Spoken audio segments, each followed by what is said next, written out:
Bayangin ya, 12-13 tahun lalu, motor 150 cc, injeksi, radiator, pakai sasis Delta Box, terus ada teknologi di hasil silindernya, fork piston, dan suspensinya sudah pakai monoshock. Dan waktu itu gue nyobain Fiction tuh pertama kali itu mungkin waktu SMA ya, 2008 ya. Itu motor memang luar biasa pada zamannya. Mesinnya halus, terus juga irit, bertenaga, dan yang paling penting menurut gue tuh Fiction tuh pada zamannya itu handlingnya enak banget. Meskipun mesinnya kalau putaran bawahnya itu agak klotok-klotok, yang sekarang udah enggak. Tapi waktu itu tuh bener-bener kayak breakthrough, kayak motor bikin standar baru. Tapi sekarang Fiction itu udah mulai ditinggalkan, tapi legasinya masih ada. Dan sekarang Yamaha tuh kayak membuat Fiction itu jadi banyak motor. Dan dari basis Fiction, Yamaha tuh membuat banyak sekali variasi dari motor ini gitu. Mulai dari yang pakai fairing R15, terus ada yang versi MT, versi mini yaitu MT15. Bahkan Fiction aja ada dua, ada Fiction dan Fiction R. Dan juga ada namanya Sabre atau Saber, begitulah. Dan akhirnya muncul juga versi yang retronya, yaitu Yamaha XSR 155. Which is, sebenarnya nama XSR itu diambil dari motor Yamaha zaman dulu. Dan seri XSR ini sebenarnya bukan satu-satunya. Sebelumnya ada lagi yang cc-nya lebih besar, dan kali ini dibikin yang versi lebih kecilnya. Tapi Fiction, meskipun udah ada dari tahun 2007, Fiction lama itu jarang ditemukan yang udah diubah menjadi motor-motor retro, klasik, scrambler, tracker, dan kawan-kawannya. Karena menurut beberapa orang yang suka custom gitu ya, Fiction itu di bagian mesinnya itu kayaknya kurang kekar gitu dan cukup messy karena ada banyak-banyak kabel seperti ini, dan bagian sasis Delta Box ini rasanya terlalu modern untuk dijadikan motor klasik.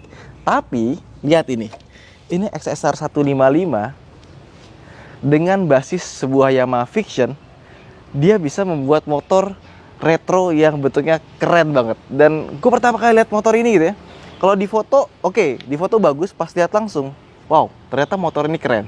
Nah, kita akan bahas lebih lengkap lagi gimana XSR 155 ini. Jadi stay tune terus di vlog ini. Jangan lupa untuk like, subscribe, dan share video ini ke teman-teman kalian.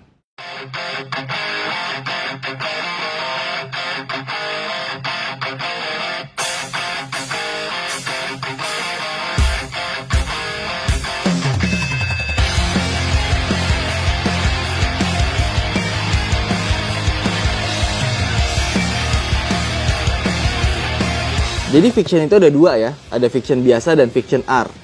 Perbedaan paling mencolok itu ada di mesinnya, karena yang Fiction R itu mesinnya 155 cc, sudah pakai VVA, dan tenaganya itu 14,2 kW dan torsinya 14,7 Nm.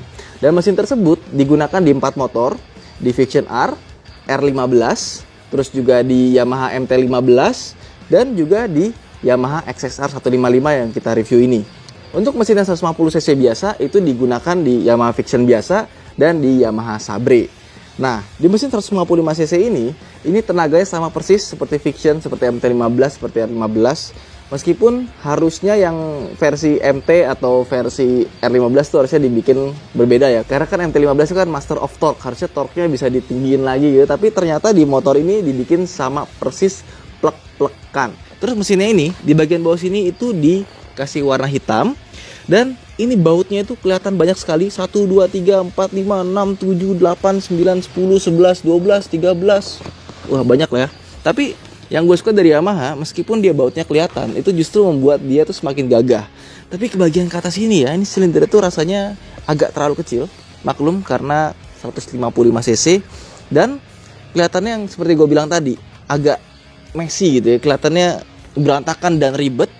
Terus di sini ada radiator. Nah, kalau misalkan di versi Thailand itu bagian covernya ini warnanya hitam. Nah, di sini ini kayak ada tumor di bagian sini ya. Ya, sebenarnya nggak begitu kelihatan, tapi kalau kita lihat detail itu agak sedikit mengganggu aja. Ini isinya buat naruh koil.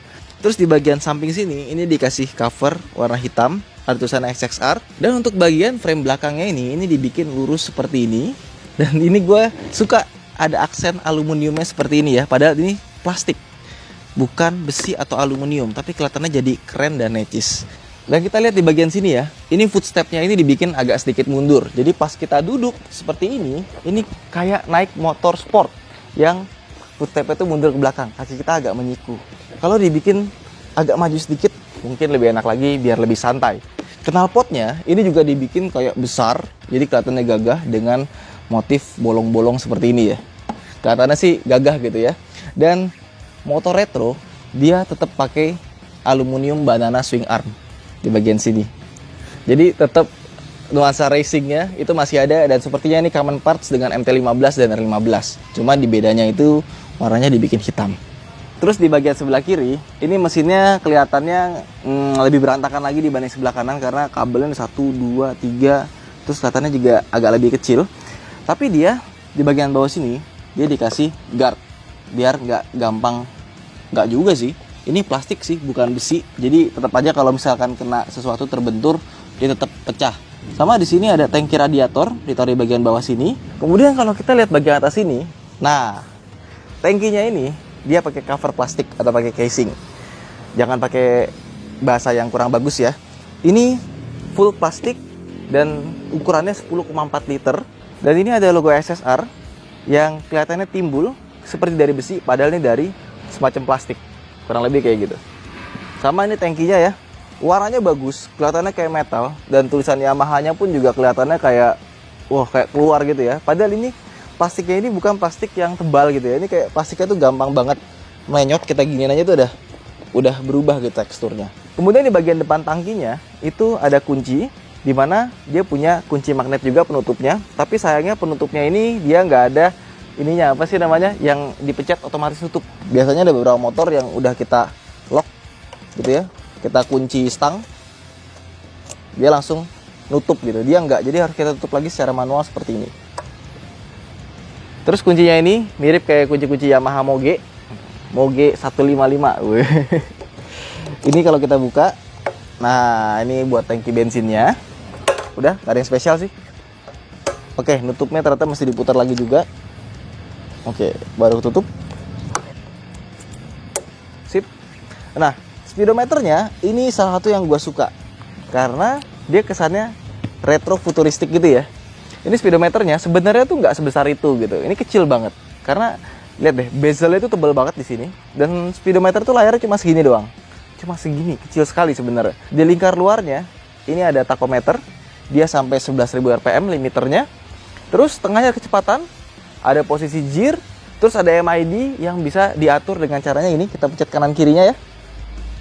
Bisa berubah. Jadi di kiri ada tombol, kanan ada tombol, di tengah-tengahnya ada gunung. Terus di bawahnya ini ada lampu indikator, lampu sen, netral, cek engine, temperatur, dan ada untuk high beam juga. Nah sayangnya, meskipun desainnya keren, gue suka, dan informasinya juga bagus, tapi kalau dipakai di siang hari, ini kurang begitu kelihatan. Ini mengingatkan gue sama Yamaha Aerox yang kalau misalkan siang-siang kita pakai di panas terik itu speedometernya hampir terasa wash out gitu ya. Kurang lebih kayak gitu. Terus stangnya ini dibikin agak tinggi, dan tombol-tombolnya ini mirip kayak MT-15, dan sayangnya dia belum punya lampu hazard. Dan gue suka nih ya penempatan tombol-tombolnya itu ya, nggak bikin ketuker. Karena kalau kalian bisa naik Honda dan sebaliknya, itu kadang-kadang pas kita coba merek lain gitu ya, dari Honda ke Yamaha, Yamaha ke Honda, suka salah pencet. Mau pencet klakson, malah pencet lampu sen. Dan sebaliknya, mau pencet matiin sen, malah jadi klakson. Kalau motor ini kayaknya nggak bakal kejadian. Karena di motor ini, itu lampu sennya itu ada di antara tengah dan bawah ya. Karena kalau dibilang bawah banget juga enggak, jadi ya tengah-tengah lah ya. Antara tengah dan bawah, ke bawah sedikit. Terus klakson ya, itu dipisah di bagian sini dan bentuknya juga bunder pas diraba. Jadi kejadian-kejadian konyol gitu tuh kayaknya jarang terulang di motor ini. Terus untuk starternya juga nyatu ya. Untuk cut-off-nya ke atas, ini ke bawah idle, dan ke bawah lagi itu untuk starter. Sekarang kita lihat bagian depannya, dan bisa kita lihat di bagian belakang speedometernya ini harusnya bisa sedikit di cover karena ini agak kurang aja sih. Tapi itu cuma small details lah. Kalau kita lihat dari jauh, kita nggak akan notice bagian ini kelihatan terbuka seperti itu.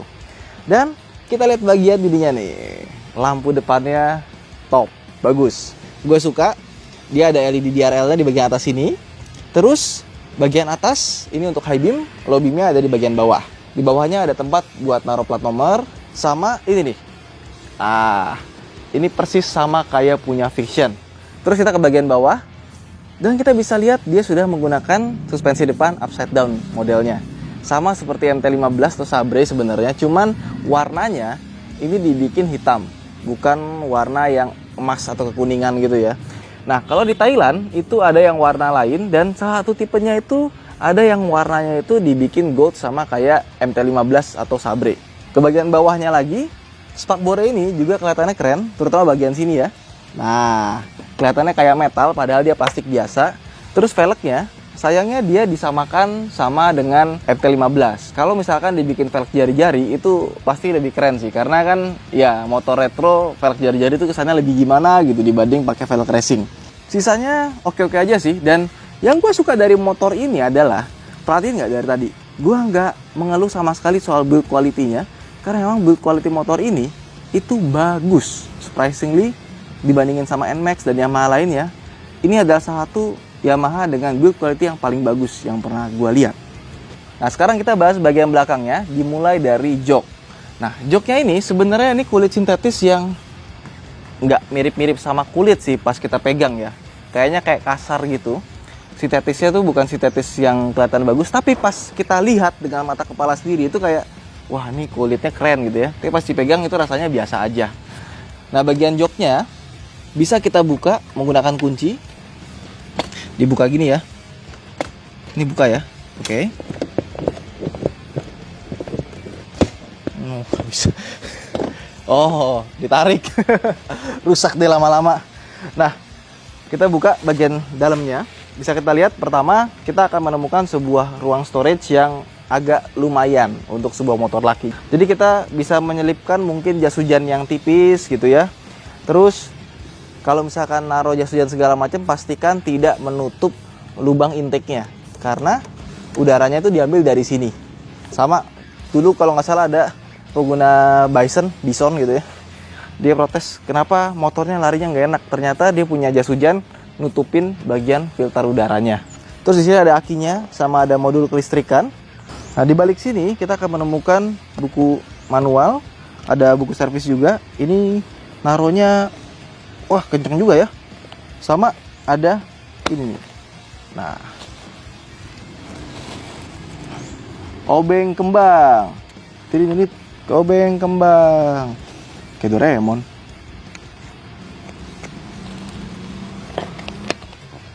Taruh lagi, sip. Oke, nah sekarang kita buka boncengers buat di belakang. Nah, enaknya motor ini tuh tingginya itu nggak seberapa. Buat gue yang 170 cm, ini selain naiknya gampang, kayak gini ya. Dan buat boncengers itu juga gampang banget. Karena dia kursinya rata ya. Kita kalau mau dibonceng, langsung aja begini, naik, set. Ini emang kakinya agak sedikit menekuk, tapi naik dan turunnya itu sangat mudah.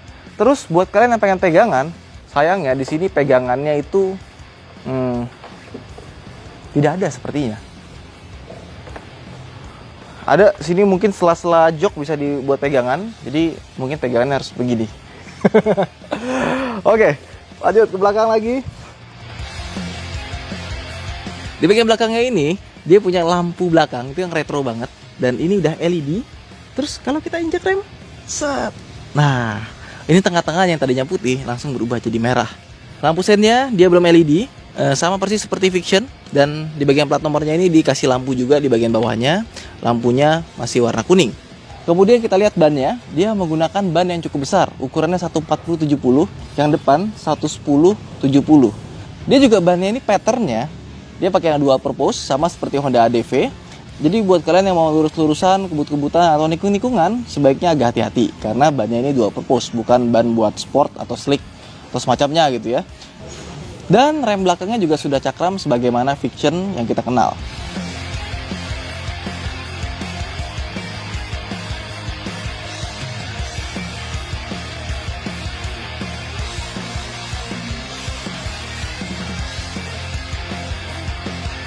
Setelah kita cobain motor ini, gimana kesimpulannya soal XSR 155? Ya menurut gua, Fiction itu emang basisnya udah motor yang enak. Handlingnya enak, mesinnya enak, irit juga gitu ya. Perawatannya juga gampang, dan kalau mau modif juga partnya juga banyak. Jadi ketika dijadiin motor retro seperti ini, tentu saja hal-hal yang bagus dari Fiction itu pasti ngikut dari handling, mesin, dan kawan-kawannya. Dan ternyata Motor ini juga bisa dibikin keren oleh Yamaha dengan ala-ala retro, meskipun dia punya sasis delta box yang secara looks itu kurang klasik, ternyata bisa dibikin keren juga toh sebagai motor retro. Dan buat teman-teman yang merasa motor ini kalau dimodif seperti apa, ternyata Street Art Custom ya udah bikin modifannya, dan ini semuanya plug and play, udah bisa kalian beli, dikasih ban big block, itu jadi keren sekali seperti ini. Lihat. Bedanya jauh ya, dan pas kita dudukin gini ya, langsung ganteng dong kalau dikasih ban big block seperti ini. Itu aja mungkin video kita kali ini. Terima kasih telah menonton, jangan lupa untuk like video ini, subscribe jika kalian belum, dan sampaikan komentar kalian di bawah bagaimana opini kalian tentang Yamaha XSR 155 ini. Kalau kalian suka dengan video ini, jangan lupa untuk share di komunitas kalian, mungkin ada yang anak motor punya grup WhatsApp ya, bisa di-share video ini, jangan lupa. Sampai jumpa di vlog berikutnya. Saya Hanif, pamit dulu. Bye.